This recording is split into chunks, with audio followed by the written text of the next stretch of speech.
Изборната кампања е во полнек. Партиите растрчани низ Македонија ветуваат улици, канализации по убав живот, намалување на загадувањето.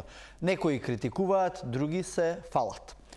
СДСМ вечерва во Охрид и Струга. Лидерот на партијата Венко Филипче порача дека оваа влада ја довела економијата до колапс, нагласувајќи дека ВМРО ДПМН и нивните градоначалници се грижат само за лични партиски интереси и луксус, наместо за потребите на народот.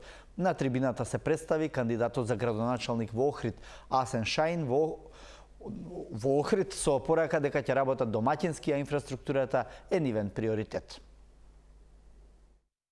Гледате и сами што се случува кога партиските интереси се поважни од граѓаните. Кога послушниците на Христијан Мицкоски ги водат општините. Нивното владење е школски пример како не треба да се работи, школски пример за партизирана држава, за режим и за заробена држава. А што да се каже за правда и за правна држава која ВМРО ДПМН е на власт? За нив едноставно непозната именка, апстрактна уметност. Само зборуваат за тоа, а никој не ја гледа. Театрални изјави без ниту еден донесен закон од реформската агенда. Нашите ученици ќе се образуваат во модерни училници, а дечињата ќе добијат услови за згрижување по сите стандарди. Наша цел е младите да ја гледаат иднината тука во својот роден град. Урбанистичкото планирање ќе има нова димензија, ќе воведеме нови еколошки практики, а крајбрежјето на Охридското езеро уредување согласно препораките на УНЕСКО. ВМРО ДПМН е во могила и битол. Лидерот на партијата истакна дека политичкиот противник СДСМ оваа кампања започна невообичаено наспроти сите теории и практики во кампањата. Од прв ден со црна кампања, со монтажи, со спинови, со дефокус и со напади. Кандидатот за градоначалник Тони Коњановски ги истакна приоритетите на својата програма.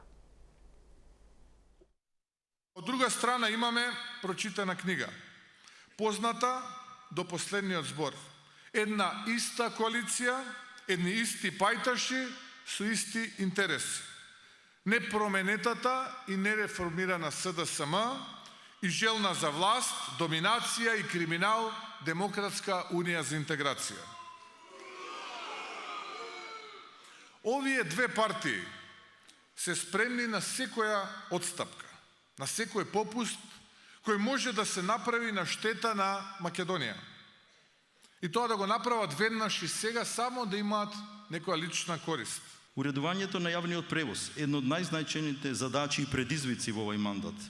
Набавката на современи автобуси, повторно со подршка од владата, дигитализација на постојките и редовен градски превоз до сите населени места ќе овозможи растеретување во сообраќајот и зголемено користење на јавниот превоз со страна на граѓаните.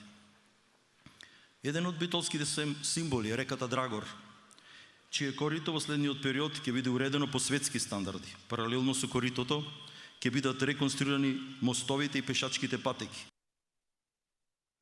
Кандидатот за градоначалник на општина Чаир од Вреди, Изет Меджити, го посети Сдруженијето на пензионери во Чаир и изјави дека грижата за повозрастните е клучен дел од неговата програма. Оваа посета има посебно значење за мене. Не сум тука само за да слушам, туку и да покажам дека ветувањата се претвараат во реалност. Сдруженијето на пензионери веќе има на располагање дополнителен простор за дневни активности и за нивна поголема вклученост во општествениот живот. Од 1 октомври е реализирано уште едно зголемување, а со зголемувањето што се очекува во месец март, пензионерите ќе добијат вкупно дополнителни 7.000 денари, важен чекор кон подобрување на нивниот стандард. Ќе продолжиме да инвестираме во просториите, услугите и благосостојбата на пензионерите, затоа што една добра општина се мери и според тоа како се однесува кон своите највозрасни жители. Кандидатот за градоначалник на Чаир од Дуи, Бујар Османи, на пресконференција го представи планот за решавање на урбанистичкиот хаос. Најави и ревизија, но и ветување дека нема да има повеќе дивоградби во општината.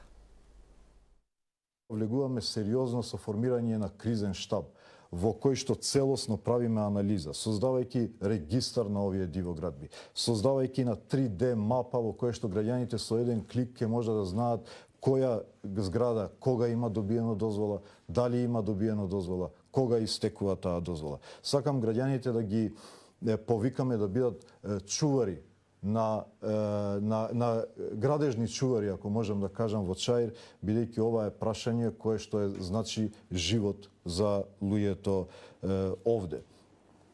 Се разбира дека легални градби ќе има, бидејќи Чаир мора да се урбанизира. Чистата животна средина, уредување на урбаните средини, мерки за помош на младите се меѓу главните приоритети во програмата на Левица за Тетово, посочија Катка Божиновска, кандидатка за градоначалник на Тетово, и Боби Илиевски, носител на советничка листа. Јас се вклучив во оваа борба бидејќи не можев молкум да стојам и да гледам како се заминуваат младите, како градот пропаѓа и е угушен од корупција и профит за лични интереси. Во нашата програма клучни се загадувањето да се среди, значи чиста животна средина, чисти улици и уредени урбани средини. Нашата програма не е составена за затворени врати во канцеларија, туку е создадена преку директни средби со тетовчани и произлегува од нивните реални потреби. Не ветуваме невозможни работи, туку она што е запишано е реално и остварливо и тоа ќе го исполниме. Силата на нашата борба во локалната власт зависи од поддршката на граѓаните. Ве уверуваме дека ќе работиме транспарентно, честно и секогаш во интерес на тетовчани.